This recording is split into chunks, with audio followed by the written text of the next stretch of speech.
প্রথম ম্যাচের ড্র, চারপাশ থেকে ধেয়ে আসা সমালোচনার ঝড়, আর 41 বছর বয়সী ক্রিস্টিয়ানো রোনালদোর ফর্ম নিয়ে প্রশ্ন। সবকিছু মাঠের পারফরম্যান্সে প্রমাণ করে দিল রবার্তো মার্তিনেসের শিষ্যরা। ক্রিস্টিয়ানো রোনালদোর রেকর্ড গড়া জোড়া গোলে উজবেকিস্তানকে 5-0 গোলের বিশাল ব্যবধানে উড়িয়ে দিয়েছে পর্তুগিজরা। আর এই জয়ে গ্রুপ কে এর শীর্ষস্থান এখন তাদের দখলে। ম্যাচের 6 মিনিটেই দলকে প্রথম লিড এনে দেন ক্রিস্টিয়ানো রোনালদো, আর এই গোলের সাথেই ইতিহাস গড়লেন CR7। ফুটবল ইতিহাসের প্রথম খেলোয়াড় হিসেবে ভিন্ন 6টি বিশ্বকাপে গোল করার অনন্য রেকর্ড নিজের করে নিলেন এই 5 বারের ব্যালন ডি'র জয়ী।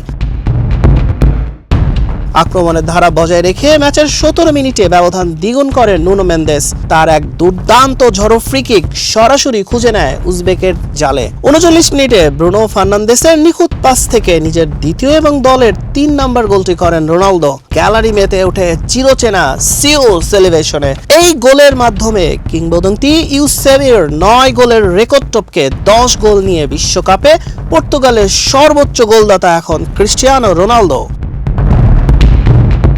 ম্যাচের 60 মিনিটে কর্নার থেকে বক্সের ভিতর জটলার মাঝে রোনালদো এবং উজবেক ডিফেন্ডারের গা ছুঁয়ে বল জালে জড়ায়। আত্মঘাতী গোলে 4-0 ব্যবধানে এগিয়ে যায় পর্তুগিজরা। পুরো ম্যাচে বল দখল, পাসিং এবং আক্রমণে আধিপত্য ছিল সাবেক ইউরো চ্যাম্পিয়নদের। ম্যাচের 87 মিনিটে উজবেকিস্তানের কফিনে শেষ পেরেকটি ঠোকেন বদলি হিসেবে নামা রাফায়েল লিও।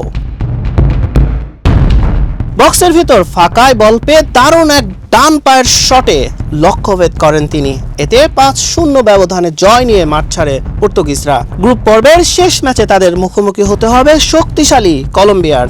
এক ম্যাচেই পর্তুগাল প্রমাণ করে দিল তারা আবারও বিশ্বকাপের শিরোপার অন্যতম দাবিদার। হাসান শাহরিয়ার, মানব কণ্ঠ।